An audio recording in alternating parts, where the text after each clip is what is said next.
What's up, guys? Well, that was fun. And awful. The two conference championship games did not lack drama or excitement. Both went down to the wire. Both ended in overtime. But both also ended in terrible officiating and controversy, to the point where we can't help but wonder if there was some rigging involved. The Los Angeles Rams and New England Patriots are set to meet in Super Bowl 53. Meanwhile, the Kansas City Chiefs and New Orleans Saints are left wondering why their promising seasons ended with such awful calls. They both looked poised to play in the Super Bowl. So we did a little investigating and dug up some info and came to the theory that maybe the NFL was planning a Rams-Patriots Super Bowl all along. Now, it's easy to roll your eyes and dismiss it, but it's hard to ignore all of the evidence. I'm Jason Biondo, and today we present why both of the NFL Conference Championships were rigged. Make sure to subscribe to TPS and put on your notifications because we post videos every single day. Every single day is a new video, so you should definitely subscribe. Go do it. The NFL has gone great lengths over the years to try and avoid controversy. Instant replay, coach challenges, reviewing every turnover and scoring drive, and so on. But here we are in the year 2019. Both conference championship games were essentially determined by awful officiating. The Los Angeles Rams defeated the New Orleans Saints thanks in part to a missed defensive pass interference call on nickel robey-coleman.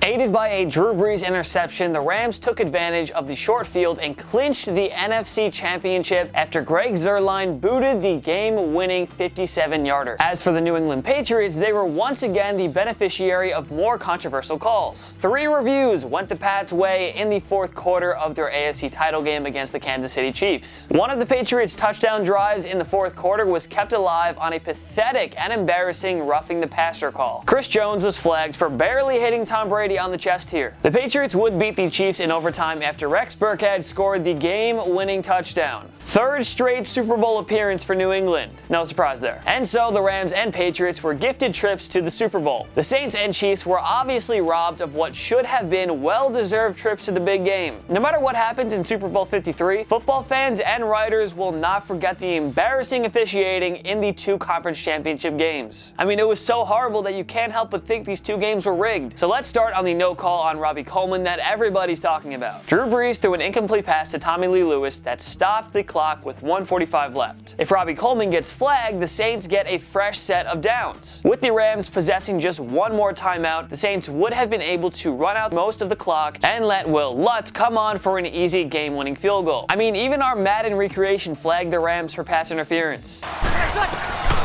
Brees gonna throw.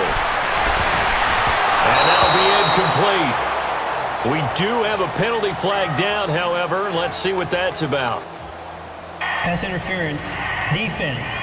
And we turned the setting for pass interference calls all the way down. Instead, Lutz's short field goal put the Saints up by 3 with a minute and a half left for the Rams. That was too much time for Jared Goff and co. as Zuerlein booted the 48-yarder in the waning seconds. That set the stage for a not-so-epic overtime. Once again, controversy loomed when the refs appeared to miss another defensive pass interference call. This one on John Johnson against Michael Thomas. And it led to the aforementioned Brees interception. Thomas was clearly held and interfered with, but the refs didn't call anything, and the Rams easily moved down the field to let Zuerlein play hero with his game-winning 57-yard field goal in overtime. And so, 2 blown calls in such little time. But the missed call on robey-coleman was so embarrassing and inexcusable itself that the no call against Johnson on Thomas is often forgotten about. It's embarrassing, and the NFL should be looking at how things are done in the Great White North. In 2014, the CFL introduced a highly successful rule that lets teams challenge for pass interference. Coaches are now allowed to challenge both called and potential defensive pass interference fouls under certain conditions. The new rule now provides a team with the ability to use any and all of its coaches' challenges to challenge a called or potential pass interference foul up to the final 3 minutes of a game. It's honestly such a simple and easy rule that has helped the CFL avoid such controversial finishes. Upon review,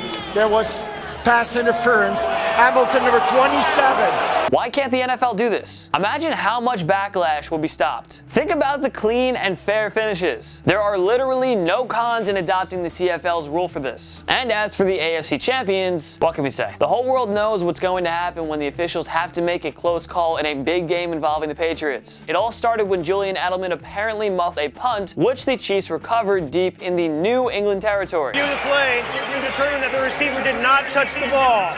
Therefore, In order for this to come back, there had to be conclusive evidence that Edelman didn't touch it, but everybody knew this would go the Patriots' way. And indeed, they decided Edelman didn't touch it, even though the video evidence appeared to be fairly inconclusive. 2 plays later, Brady was picked off. The Chiefs would take advantage and score the go-ahead touchdown, but it would only lead to yet another controversial call in favor of the Patriots. Brady missed Edelman on a pass that should have brought up 3rd and 7. Instead, the refs made that ridiculous roughing the passer penalty against Chris Jones. Probably the worst roughing the passer penalty ever. There was absolutely nothing dirty, but we all know breathing on the quarterbacks leads to a penalty in today's NFL. No surprise. On a 3rd and 8 situation, Brady found Chris Hogan for a key 11-yard gain. The Chiefs reviewed the play, and though it looked like the ball hit the ground, the officials predictably gave the call to the Pats. So instead of possibly getting the ball back with a 21-17 lead, the Chiefs trailed by 4 and needed more Patrick Mahomes magic. The Chiefs needed just 5 plays to retake the lead, capped off by Damian Williams' 2-yard touchdown run. Now it was up to the defense to stop Tom Brady from another signature 4th quarter comeback. Brady threw what appeared to be a game-ending interception to Charvarius Ward, but guess what? D Ford was offsides. The Pats kept the ball, and Rex Burkhead scored the go-ahead touchdown with 39 seconds left. By the way, good lip readers pointed out that the referee seemed to tell Tom Brady, "I got your back, know that," before Ward's interception was called by Ford's offside penalty. The Chiefs would drive down the field and force overtime on a Harrison Butker field goal. But in typical Patriots fashion, they got more luck by winning the coin toss. After choosing to receive the kickoff, Brady drove the Pats down the field, and Burkhead punched home the game-winning touchdown. Too bad the NFL doesn't let every team possess the ball at least once in overtime. They should adopt the CFL or college rules. You know, if the team that starts with the ball scores a touchdown, the other team gets a chance to at least match it. But yeah, NFL, let's let a team's entire season come down to a coin toss, rather than give both teams a chance. How nice would it have been if Matt Ryan got a chance in Super Bowl 51? Or if Mahomes got a chance in the AFC Championship game? Nope, the coin toss is all luck. And as usual, it was on the side of the Patriots. Okay, so with horrible officiating helping both road teams win, why in the world should we think this could have been rigged? Well, we have to remember who the favorites were here. Most of the betting money was on the 2 home teams. You can always believe in rigging when there's lots of money at stake. The 2 underdogs happened to be the beneficiary of terrible officiating. Vegas won the betting here. It was so ugly and awful for the NFL that Sportsbook actually refunded the money to the folks who bet on the Saints. Now let's think about the Super Bowl matchup. Los Angeles is obviously a way bigger market than New Orleans, and Boston is obviously much larger than Kansas City. It's not crazy to think the NFL would try its best to ensure the best ratings possible for a Super Bowl matchup. Remember when the Jacksonville Jaguars were on the wrong side of atrocious officiating against the Patriots in last year's AFC Championship game? The NFL seemed to do everything in its power to ensure these small market Jaguars didn't get in, and they succeeded. Let's not forget the 2002 NBA postseason, where the officials were clearly in favor of the Los Angeles Lakers over the Sacramento Kings in the Western Conference Finals. It was better for the NBA ratings-wise if the Lakers got in over the Kings. You think it's a coincidence that LA got every call over Sacramento? And they play in one of football's biggest markets. That's simply why the NFL wants them in the Super Bowl. This dream team will always draw mega ratings. As for the Rams, again, it's a huge market. They're led by big-time stars like Jared Goff, Todd Gurley, and Aaron Donald. Perhaps the NFL was quite bent on ensuring this powerhouse from a big market plays in the Super Bowl. Yes, the Saints and Chiefs would have been a great Super Bowl, but these aren't 2 major markets. And it's safe to say that lots of people outside of KC and New Orleans wouldn't be interested enough to watch. Just look at Super Bowl ratings over the last 10 years. The Pittsburgh Steelers and Arizona Cardinals met in Super Bowl 43. The household rating in that game was 42. Every Super Bowl that followed has topped 42 by a decent margin. No surprise. Arizona and Pittsburgh are 2 not-so-big markets. So add it all up and tell us this. Do you really think the NFL let this go the whole time? It's just pure coincidence that the 2 underdogs won on the road, all thanks to being on the right side of numerous controversial calls? Vegas won. The 2 biggest markets won. For ratings' sake, the NFL won. Let's also not forget last year's World Series. Do you guys remember where it took place? Oh yeah, Boston and Los Angeles, between the Boston Red Sox and the Los Angeles Dodgers. Now, that may just be a coincidence, but it's kind of weird given all of these other coincidental things happening, and this also happening right now. What are the chances that for the World Series and the Super Bowl, all 4 teams are from the same markets?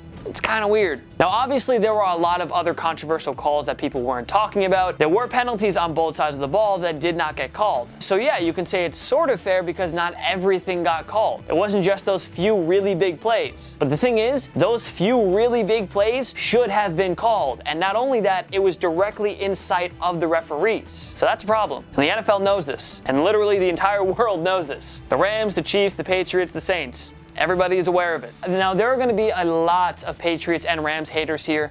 For one, I wanted the Rams to win. I just did. I think that Drew Brees deserved it, but I wanted the Rams to win. For whatever reason, I wanted them to. As for the Patriots, I didn't want the Patriots to win. I wanted the Chiefs to win. That doesn't make me just a Patriots hater. I admit, Tom Brady and the Patriots are a good team, all right? They're a good team, and they're very talented, and they deserve their wins. But in these certain situations, I don't think they do, based on the calls that were or were not made. But that's just me. The Saints and Chiefs have every right to be upset, because you don't just play an entire season just to lose simply on the basis of some horrible officiating. Like it or not, Rams and Patriots fans, there are asterisks to your teams reaching the Super Bowl. Now, we're not saying this is all true. It could just be coincidence, it could have just been bad officiating, and maybe it was just luck for some of the teams. But all of these things add up, and it's a little weird. So we're just saying, it totally could have been rigged. Do you think the conference championship games were rigged? Join us in the comment section below. Make sure to follow myself and Total Pro Sports on social media. We post great content all the time.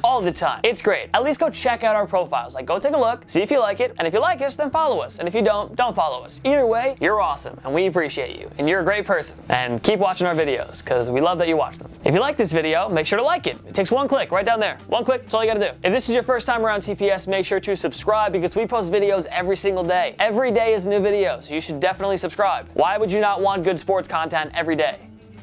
Subscribe. Of course, thanks so much for watching. I'm Jason Biondo, and I'll see you next time. My knee.